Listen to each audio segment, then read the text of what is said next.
ಏನಂದರೆ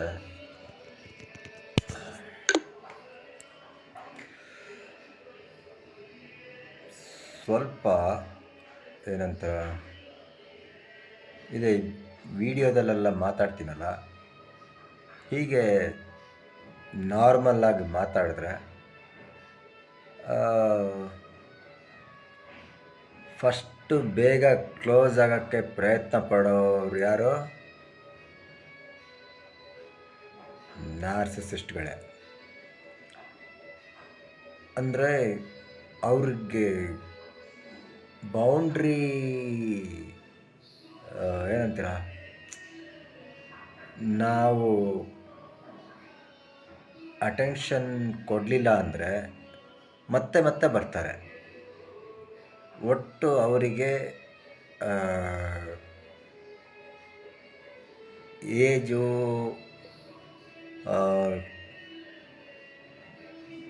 ಸಣ್ಣ ಮಕ್ಕಳು ಆದರೆ ಅಟೆನ್ಷನ್ ಸೀಕಿಂಗ್ ಬಿಹೇವಿಯರ್ ಇರುತ್ತೆ. ಆದರೆ 30 ವರ್ಷ ಮೇಲೆ ಆಗಿರೋರು ಕೂಡ ಗೊತ್ತಾಗತ್ತೆ ಇವರು ಬೇಗ ಬೇಗ ಕ್ಲೋಸ್ ಆಗೋಕ್ಕೆ ಟ್ರೈ ಮಾಡ್ತಾಯಿದ್ದಾರೆ. ಸ್ಟಾರ್ಟಿಂಗ್ ಹಂಗೆ ಬೇಗ ಕ್ಲೋಸ್ ಆಗ್ತಾರೆ ಸ್ಟಾರ್ಟಿಂಗು. ಆಮೇಲೆ ನಿಧಾನಕ್ಕೆ ನಮ್ಮನ್ನು ಅವರು ಏನಂತಾರೆ, ಅಟ್ಯಾಚ್ಮೆಂಟ್ ಅಂದರೆ ಅದು ತುಂಬ ಡೇಂಜರಸ್ ಥರ ಅಟ್ಯಾಚ್ಮೆಂಟು. ಅದನ್ನು ಫಸ್ಟಿಗೆ ನೋಡಿ ಡಿಸ್ಟೆನ್ಸ್ ಮೇಂಟೈನ್ ಮಾಡಿದ್ರೆ ಒಳ್ಳೆಯದು. ಇಲ್ಲ ಅಂದರೆ ಅವರಿಂದ ಬಿಡಿಸ್ಕೊಳಕ್ಕೆ ಒಂದು ಸಲ ಹೋಗಿ ಅವ್ರ ಜೊತೆ ಫ್ರೆಂಡು ಇದೆಲ್ಲ ಏನಾರು ಆದರೆ ಬಿಡಿಸ್ಕೊಳಕ್ಕೆ ಏನಂತೀರ, ನಾವು ಬಿಟ್ಟರು ಅವ್ರು ಬಿಡೋಲ್ಲ, ಮತ್ತೆ ಮತ್ತೆ ಬರ್ತಾರೆ.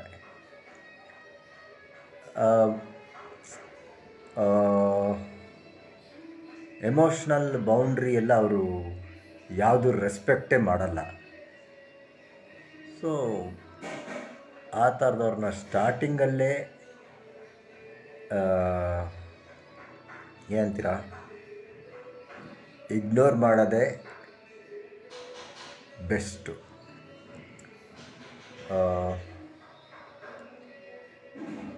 ಅದು ಏನಂತೀರ, ಬೇರೆ ಬೇರೆ ಸ್ಟೇಜಸ್ ಇದೆ. ಅವ್ರು ಯಾವ ಥರ ಅಪ್ರೋಚ್ ಮಾಡ್ತಾರೆ, ಆಮೇಲೆ ಎಷ್ಟು ಬೇಗ ಕ್ಲೋಸ್ ಆಗೋಕ್ಕೆ ಟ್ರೈ ಮಾಡ್ತಾರೆ, ಆಮೇಲೆ ಕ್ಲೋಸ್ ಆದಮೇಲೆ ಎಲ್ಲ ನಮ್ಮ ಡಿಸಿಷನ್ಗಳೆಲ್ಲ ಅವರೇ ತಗೊಳೋಕ್ಕೆ ಮುಂದೆ ಇರ್ತಾರೆ. ಅಂದರೆ ನಮಗೆ ಕೇಳೋದೇ ಇಲ್ಲ, ನಮ್ಮ ಕ್ಲೋಸ್ ಆಗಿದ್ದೀವಿ ಅಂತ ಅಂದ್ಬಿಟ್ಟು ನಮ್ಮ ಡಿಸಿಷನ್ನೆಲ್ಲ ಅವರೇ ತಗೊಳಕ್ಕೆ ಶುರು ಮಾಡಿಬಿಡ್ತಾರೆ. ಅಷ್ಟು ಕ್ಲೋಸ್ ಯಾರನ್ನು ಬಿಟ್ಕೊಬೇಡಿ. ಕೆಲವರು ಎಷ್ಟಂದರೆ 10-15 ವರ್ಷ ಜೊತೆಗಿದ್ರೂ ನಾನೊಬ್ಬ ನಾರ್ಸಿಸಿಸ್ಟ್ ಪರ್ಸನ್ ಜೊತೆ ಇದ್ದೀವಿ ಅಂತಲೇ ಗೊತ್ತಾಗಲ್ಲ. ಅಂದರೆ ಅವರು ನಿಧಾನವಾಗಿ ಅವರ ಎಲ್ಲ ಅವ್ರದ್ದು ಯಾವ ಥರ ಯೋಚನೆಗಳಿದೋ ಅದನ್ನೆಲ್ಲ ನಿಧಾನಕ್ಕೆ ಟ್ರಾನ್ಸ್ಫರ್ ಮಾಡ್ತಾ ಇರ್ತಾರೆ.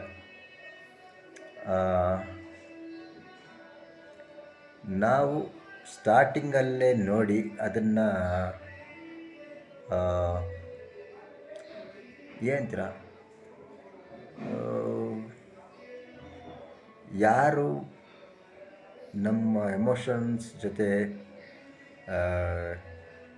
ಎಮೋಷ್ನಲ್ ಕನೆಕ್ಟ್ ಫೀಲ್ ಆಗಲ್ಲ ಅವ್ರ ಜೊತೆ ಮಾತಾಡೋಕ್ಕೆ ಹೋಗಬಾರ್ದು. ಸೈಲೆಂಟು, ಅದಕ್ಕೆ ಗ್ರೇ ರಾಕ್ ಮೆಥಡ್ ಅಂತಾರೆ. ಸೈಲೆಂಟು, ಏನು ಇಷ್ಟ ಇಲ್ಲ ಅಂದರೆ ಮಾತೇ ಆಗಬೇಡಿ, ಸುಮ್ಮನೆ ಇದ್ಬಿಡಿ ಅಷ್ಟೇ.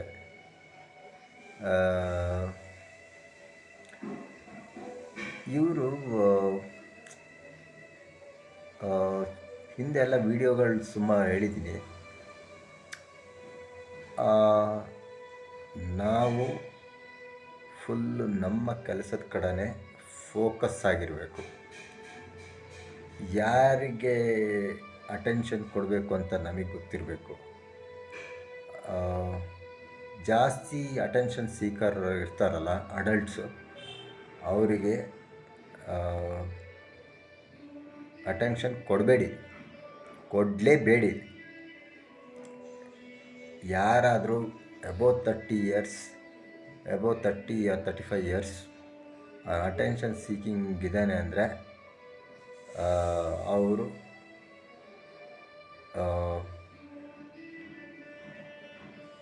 ನಮ್ಮ ಒಂದು ಕೆಲಸನ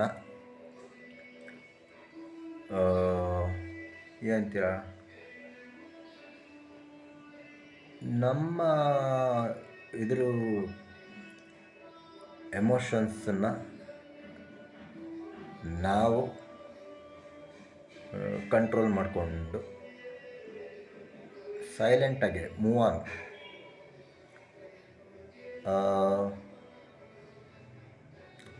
ಕೆಲವರು ಸುಮಾರು ಏನಂತೀರ, ಅವೇರ್ನೆಸ್ ವಿಡಿಯೋ ಆ ಥರ ಎಲ್ಲ ಯಾವುದೂ ಇಲ್ಲ ಆನ್ಲೈನಲ್ಲಿ, ಕನ್ನಡದಲ್ಲಿ ಜಾಸ್ತಿ. ಅಂದರೆ ಗೊತ್ತಿರೋರಿಗೆ ಗೊತ್ತಿದೆ. ಯಾರು ಈಗ ನಾನು ಇಷ್ಟೊಂದೆಲ್ಲ ಇದು ಹೊರಗಡೆ ಎಲ್ಲ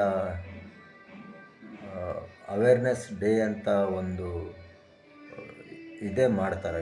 ನಿಮಾನ್ಸ್ ಅವ್ರು ಏನಾದ್ರು ತುಂಬ ಲಾರ್ಜ್ ಸ್ಕೇಲಲ್ಲಿ ಪ್ರೋಗ್ರಾಮ್ ಮಾಡಿ ಈ ಥರ ಪರ್ಸ್ನಾಲಿಟಿಯವರು ಈ ಥರ ಬೌಂಡ್ರಿ ಸೆಟ್ ಮಾಡಿ ಅವ್ರ ಜೊತೆ ಇಂಟ್ರ್ಯಾಕ್ಟ್ ಮಾಡಿ ಅಂತ ಹೇಳಬೇಕು. ಸ್ವಲ್ಪ ದೊಡ್ಡವ್ರಿಗೆಲ್ಲ ಆದರೆ ಗೊತ್ತಾಗತ್ತೆ. ಆದರೆ ಸಣ್ಣ ಮಕ್ಕಳು 4-5ನೇ ಕ್ಲಾಸು ಇಲ್ಲ ಹೈಸ್ಕೂಲು, ಅವೆಲ್ಲ ದೊಡ್ಡವ್ರು ಹೇಳಿದ್ದೇ ಎಲ್ಲ ಜಾಸ್ತಿ ಕೇಳ್ತಾರೆ. ಅವ್ರನ್ನೇ ಜಾಸ್ತಿ ಟಾರ್ಗೆಟ್ ಮಾಡೋದು ಇವರು ನಾರ್ಸಿಸಿಸ್ಟ್ ಜನ. ಸಣ್ಣ ಮಕ್ಕಳು ಯಾರು ಸ್ವಲ್ಪ ಎಮೋಷ್ನಲಿ ವೀಕ್ ಅಂದರೆ ಅವ್ರು ಹೇಳಿದ್ದೆ ಕೇಳ್ಕೊಂಡು ಎಲ್ಲ ಅವ್ರು ಹೇಳಿದ್ದೆ ಮಾಡ್ಕೊಂಡಿರ್ತಾರೋ ಅವ್ರನ್ನೇ ಟಾರ್ಗೆಟ್ ಮಾಡೋದು. ಅಂದರೆ ಅವರಿಗೆ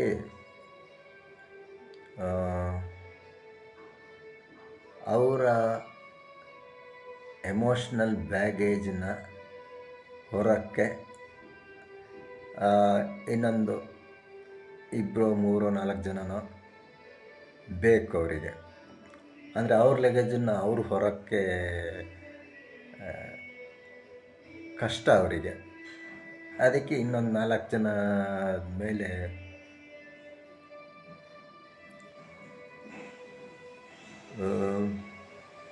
ಏನಂದರೆ ಅವ್ರದ್ದು ಎಮೋಷನ್ನ ಬ್ಯಾಲೆನ್ಸ್ ಮಾಡ್ತಾ ನಮ್ಮ ಎಮೋಷನ್ಗಳೇ ನಮಗೆ ಸರಿಯಾಗಿ ಫೀಲ್ ಮಾಡೋಕ್ಕಾಗಲ್ಲ. ಅಂದರೆ ಯಾವ ಥರ ಯೋಚನೆ ಮಾಡೋರ ಜೊತೆ ಇರ್ತೀವೋ ಜಾಸ್ತಿ ಅದೇ ಥರನೇ ನಮ್ಮದು ಯೋಚನೆಗಳು ಆಗುತ್ತೆ. ಈಗ 4-5 ಜನ ಅದೇ ಥರ ಯೋಚನೆ ಮಾಡೋರಿದ್ದರೆ 6ನೇವನು ಅವ್ರಂಗೆ ಆಗ್ತಾನೆ. ಅದಕ್ಕೆ ಎಲ್ಲರೂ ಸತ್ಸಂಗ ಮಾಡಿ, ಒಳ್ಳೆಯವ್ರ ಸಹವಾಸ ಮಾಡಿ. ಒಳ್ಳೆಯವ್ರ ಸಹವಾಸ ಮಾಡಿ ಅಂದರೆ ಒಳ್ಳೆಯವ್ರು ಯಾರು ಅಂದರೆ ನಾವು ನಮಗೆ ಏನು ಮೈಂಡ್ ಸ್ಪೇಸ್ ಅಥವಾ ಏನು ಟ್ರಸ್ಟು, ರೆಸ್ಪೆಕ್ಟು ಅದೆಲ್ಲ ಏನು ಕೊಡಬೇಕು ಅದೆಲ್ಲ ಸರಿಯಾಗಿ ಎಷ್ಟು ಗೌರವ ಕೊಡಬೇಕು ಅಷ್ಟು ಗೌರವ ಕೊಡ್ತಾರೆ. ಎಷ್ಟು ಇದು ಮಾಡಬೇಕು ಅಷ್ಟು ನಂಬಿಕೆ ಇರುತ್ತೆ. ಸೊ ಬ್ಲೈಂಡಾಗಿ ಯಾರನ್ನು ಟ್ರಸ್ಟ್ ಮಾಡೋಕ್ಕೆ ಹೋಗಬೇಡಿ. ತುಂಬ ಚೆನ್ನಾಗಿ ಸ್ಟಾರ್ಟಿಂಗಲ್ಲಿ ಹೆಂಗೆ ನನಗಿನ್ನ ಚೆನ್ನಾಗಿ ಮಾತಾಡ್ತಾರೆ ಯಾರು, ಅವರು ಮಾತಾಡೋದು ನೋಡೇ ಜನ ಇಷ್ಟು ಚೆನ್ನಾಗಿ ಮಾತಾಡ್ತಾರಲ್ಲ ಅಂತ ಹತ್ತಿರ ಆಗ್ತಾರೆ ಅವರಿಗೆ. ಆಮೇಲೆ ಮುಗೀತು. ಇನ್ನು ಅವ್ರಿಗೆ ಏನೋ ನಾರ್ಮಲ್ಲಾಗಿ ಎಕ್ಸಿಟ್ ಆಗೋ ಇದಿಲ್ಲ. ಅವ್ರದಿಂದ ದೂರ ಆಗಬೇಕು ಅಂದರೆ ತುಂಬ ಗಲಾಟೆಗಳೆಲ್ಲ ಆಗಿ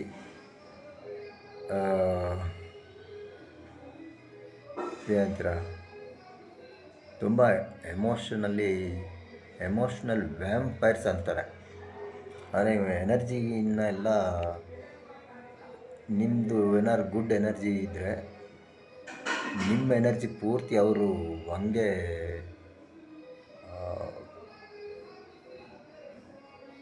ಎನರ್ಜಿನ ಮಾತಾಡಿ ಇದು ಮಾಡಿ ನಿಮ್ಮನ್ನು ಏನು ನಿಮ್ಗೆ ಅನ್ಸಿದ್ದು ಏನು ಮಾಡೋಕ್ಕೂ ಅವರು ಬಿಡೋದಿಲ್ಲ. ಏನಾರೊಂದು ಸಣ್ಣ ಪುಟ್ಟ ಅದು ಮಾಡಿ ಇದು ಮಾಡಿ ಅವ್ರು ಹೇಳೋದೆಲ್ಲ ಯಾವುದು ದೊಡ್ಡ ಇದು ಅಂತ ಯಾವುದೂ ಅನಿಸಲ್ಲ. ಎಲ್ಲ ಸಣ್ಣದೇ ಸಣ್ಣ ಟಾಸ್ಕ್ಗಳು. ಒಂದು 100-200 ಟಾಸ್ಕ್ ಹೇಳ್ತಾರೆ. ಅವ್ರಿಗೆ ನೀವು ಇಲ್ಲ ಅಂತ ಹೇಳಿದ್ರೆ ಮತ್ತೆ ರೈಸ್ ಆಗ್ತಾರೆ. ಕೆಲವರು ರೈಸ್ ಆಗ್ತಾರೆ, ಕೆಲವರು ರೈಸ್ ಆಗಲ್ಲ. ಸೊ ಏನಂತೀರ, 3 ವರ್ಷದಿಂದ ಎಲ್ಲರಿಗೂ ಹೇಳ್ಕೊಂಡು ಬಂದಿದ್ದೀನಿ, ಏನೋ ನಾರ್ಸಿಸ್ಟ್ಗಳಿಂದ ಹುಷಾರಾಗಿರಿ ಇದು ಅಂತ.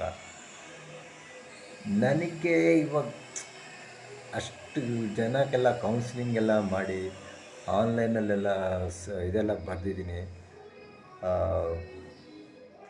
ಬೇರೆ ಬೇರೆ ಗ್ರೂಪಲ್ಲೆಲ್ಲ ಸಜೆಷನ್ಸ್ ಎಲ್ಲ ಕೊಟ್ಟಿದ್ದೀನಿ. ಆದರೂ ಇನ್ನೂ ನನಗೆ ಅಂದರೆ ಏನಂತೀರ, ನಮಗೆ ಕಂಪ್ಲೀಟ್ ಹೀಲಿಂಗ್ ಆಗೋಕ್ಕೆ ಒಂದು 2-3 ವರ್ಷ ಬೇಕಾಗತ್ತೆ. ಸೊ ನಾವು ಹೀಲಿಂಗ್ ಆಗೋ ಟೈಮಲ್ಲಿ ಅಷ್ಟರಲ್ಲಿ ಅವರು ನೋಡ್ತಾ ಇರ್ತಾರೆ, ಯಾರು ಸ್ವಲ್ಪ ಚೆನ್ನಾಗಿ ಮಾತಾಡೋರು, ಅವ್ರಿಗೆ ನೋಡ್ತಾರೆ ಒಳ್ಳೆ ಸಪ್ಲೈನ ಇವನ್ನ ಕುರಿ ಮಾಡ್ಬೋದಾ, ಯಾರನ್ನು ಕುರಿ ಮಾಡ್ಬೋದಂತ ಕಾಯ್ತಾ ಇರ್ತಾರೆ. ಅವರು ಬೇಟೆ ಆಡೋಕ್ಕೆ ಯಾವಾಗಲೂ ಕಾಯ್ಕೊಂಡಿರ್ತಾರೆ.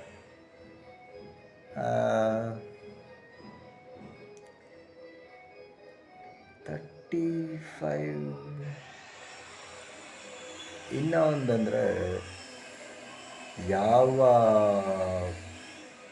ವಿಡಿಯೋದಲ್ಲಾದರೂ ಹೋಗಿ ನೋಡಿ, ಎಲ್ಲಿ ಬೇರೆ ಆರ್ಟಿಕಲ್ಲಾದರೂ ಹೋಗಿ ನೋಡಿ, ನಾರ್ಸಿಸಿಸ್ಟ್ ಅನ್ನೋರು ಇನ್ನೊಬ್ಬರಿಗಾಗಿ ಅವರು ಬದಲಾಗೋದಿಲ್ಲ. ಅವರು ಯಾವ ಕಾರಣಕ್ಕೂ ಬದಲಾಗಲ್ಲ. ಆದರೆ ನಾವೇ ಬದಲಾಗಬೇಕಷ್ಟೆ. ಅವರು ಬದಲಾಗ್ತಾರೆ ಅಂತ ಕಾಯ್ತಾ ಇದ್ದರೆ ಇಡೀ ಜೀವನ ಕಾಯ್ತಾ ಇರ್ತೀರ. ಸೊ ಅವ್ರ ಜೊತೆ ಇರೋದು ಒಂದು ಚಾಲೆಂಜೆ.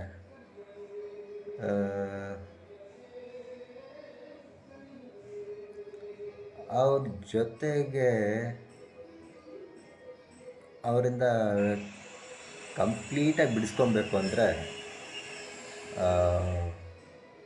ಎಲ್ಲ ಥರದ ಫಿಲಾಸಫಿನೂ ಚೆನ್ನಾಗಿ ತಿಳ್ಕೊಂಡಿರ್ಬೇಕು.